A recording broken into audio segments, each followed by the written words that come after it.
Alrighty. So up here obviously we got Mount Erebus, and have a guess how far away that is from here now? 30? 50. 15 kilometers? No. It's about 20 kilometres, and when we're at Scott Base it's 40 kilometres. So we're about halfway, so that's why it looks a lot taller than it does when we're at Scott Base. And you can see the steam coming off the top. Sometimes there's like a massive amount of steam coming off there, and then other times not so much, or none at all. So today's kind of average. We've got lots of crevasses over in the distance. You can see like all of those black lines all the way everywhere. You can see that's all crevasses, and you can kind of have an appreciation for the size of the place now and how big a Haglin would look sitting next to that crevasse, or worst of all, down the crevasse. It's massive, absolutely massive. It would swallow you up. And we could keep on walking up here if we wanted to, but eventually, most likely a snow bridge would collapse under you and you'd disappear and never be seen again. So we won't do that today. Looking over this way, we've kind of got this big, I guess, concaved area, it's a bit like a valley. And imagine all of this ice is flowing down, it's flowing further down right to the coast, and then that's what makes this Erebus ice glacier tongue that you can see protruding out. It's a little bit hard to see today because obviously it's snow all around it, but can everyone see like the jagged edges of that glacier sticking out in the ocean? I'm not sure exactly how long it is, but that stays there all year, like it doesn't float away with the sea or anything. And it must take many, many years for that ice to actually go from the coast all the way out to the end of the glacier, and then ultimately it floats off in an iceberg.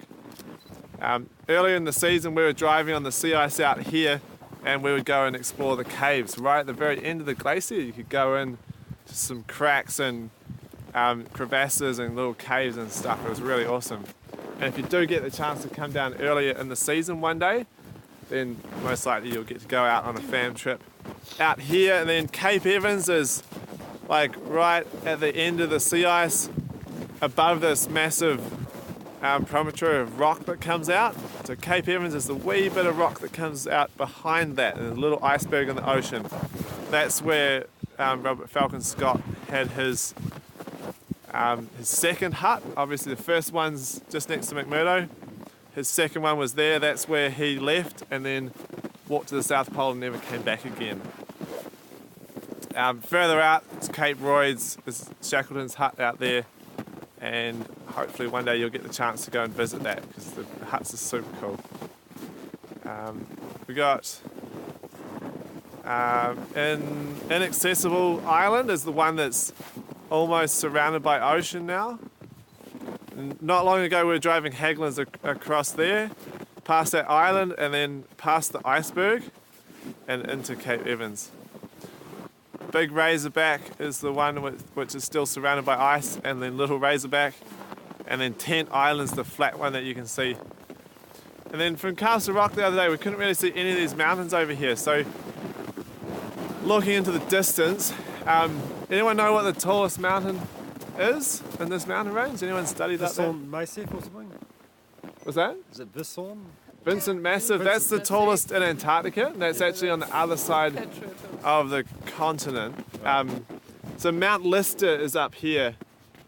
It's the highest point you can see is Mount Lister. I'm not sure of the names of some of the other ones, but Mount Discovery is pretty obvious. Everyone can recognise that. You can see Castle Rock where we were the other day too. If you look at the Erebus Glacier tongue, just above it you can see the sea ice channel and the Chinese icebreaker. The icebreaker will be parked in the ice there, so they crash into the ice and they come to a stop, and that way it doesn't drift around. On purpose? Yes, on purpose. Instead of putting down an anchor, hey? Yeah, much easier than anchoring. Anchoring is annoying. Just above it you can see a big iceberg, way in the distance. So that one's still stuck in the ice, and I think it's been there for a few years. Early in the season we were flying past that in helicopters, and there's like a bunch of seals and everything around it. Behind that is the Blue Glacier, or off to the left is the Blue Glacier, and the valley behind that iceberg is the Farrar. I think I've got that correct. New Harbour, you'll hear people talk about New Harbour. That's just kind of up to the right from that glacier, back in against the mountains. And every year we have an event come down, they go over it and they do diving in New Harbour. What are they Every couple of looking years. for? They're studying microorganisms and stuff down there, and looking at the change between like when there's sea ice there and it doesn't melt, and then sea ice when it does melt. Because some years it'll all break out, and other years it won't break.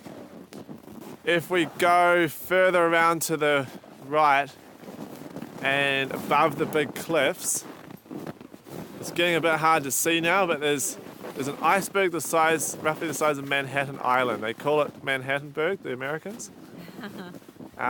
It's above the big cliffs, right against the horizon line. You might be able to make out an iceberg. I can see it, but only because I kind of know what to look for. It's very, very long, thin iceberg. It's absolutely massive in size. You see the end of it with the light on it? Yeah, you can see the end of it shining in the sunlight. Give us a sense of how big the one just above and behind the Chinese ship is. Behind that one. So How big is an icebreaker? It's not as big as like a big cargo ship, is it? that one looks like it's pretty close to cargo ship size. It looks a bit bigger than the American icebreaker for sure. And you've got many kilometers between that. So it would take about 30 minutes to fly, or maybe 25 minutes to fly from here to that iceberg. So it's a long way away. And when you get there, it is roughly probably 50 meters high, sticking out of the water. And Probably 60 meters long. We've flown past it. long, it would be at least 500 meters You long. think it's that Yeah, long? it's massive. That long? There's hundreds and hundreds of seals under it. I landed in a helicopter right next to it earlier in the season. And there's like this massive crack you can see from one side and like along one of the edges, and all the seals are sitting under it, and through the season, every time you fly past, bits have fallen off, and that would be the end of the seals underneath. It was like the worst place to sit. But it must have been where there was a crack in the sea ice, so the seals could come up, and then ice avalanche come down on them. Silly. A little bit silly for the seals for sure. Where is Cape Crozier from here? Cape Crozier is this way. So to get to Cape Crozier, you go pretty much the same road we're on. Yeah. But when we got the square frame, which is just not like 5 minutes out from Scott Base, Right. you turn right, go past the NASA site, and you just keep going. So it's along this coastline here. Yeah, no further. So you go around the far point, around Mount Terra, and just keep going, like a big kind of radius around Mount Terra until you're on the other side. So it might be like, it's there, maybe below the sun kind of area, but on the other side. And when you're at Cape Crozier, you've got big Adelie penguin colony, massive. Not sure how many are there, but there's millions. And then you've got the Ross Ice Shelf, which comes to an end. It looks a little bit like that iceberg. It's just a sheer cliff. Right. I've sailed along it in a ship, and it's just a sheer cliff, maybe 30 meters up to 50 meters high, and it just goes on for forever, pretty much. Yeah. Any other questions about where we are? So, South Pole?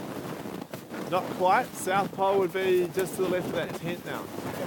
And that's also the direction that Scott went. So behind the Haglins you've got White Island, and then on the right of the Haglins you've got Black Island. And Scott went to the left of White Island. That's where the South Pole Traverse goes. So they head off 3 times a year, and they go around to the left. It's called the shear zone because there's some crevasses and stuff. And then they just drive until they get to the Beardmore Glacier, up the Beardmore Glacier, and then onto the South Pole. So he didn't go between them, he went to the left. Yeah, they don't go between them. Between them is pretty rough. You can get to Black Island quite easily, and they're hopefully doing a trip in winter, shortly with the winter staff out there for a fam trip. They're going to try and climb up onto the highest point of Black Island. And then behind that you've got Minna Bluff, and apparently in between it gets quite average going, like massive holes like 3 or 4 meters deep and stuff. Does anyone know how these mountains were formed around us? A couple of different ways. Obviously, we've got lots of volcanoes. Discovery is a volcano, and then Mount Morning is just to the right of Discovery, directly above Castle Rock. That's also an old volcano, apparently. And this is a rift valley. Who knows what a rift valley is? Someone want to tell us? Anna does. Anna? Basically, the plate's just splitting apart, new mantle coming up from the bottom and pushing up. Where it rifts, you get mountains on the sides. So, like the Transantarctic mountains are the side of the rift. Does that make Ross see sort of the middle of the rift? Yes, Yeah. pretty much. It's huge in scale, though. So it's not just the Ross Sea. So it's kind of pulling apart, and it's a bit like when you see bits of sea ice floating in the water. They all float at different levels.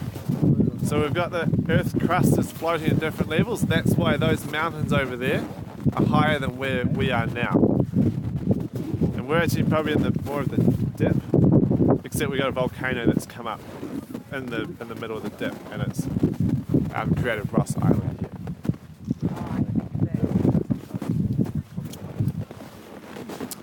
All right. Was it a small grouping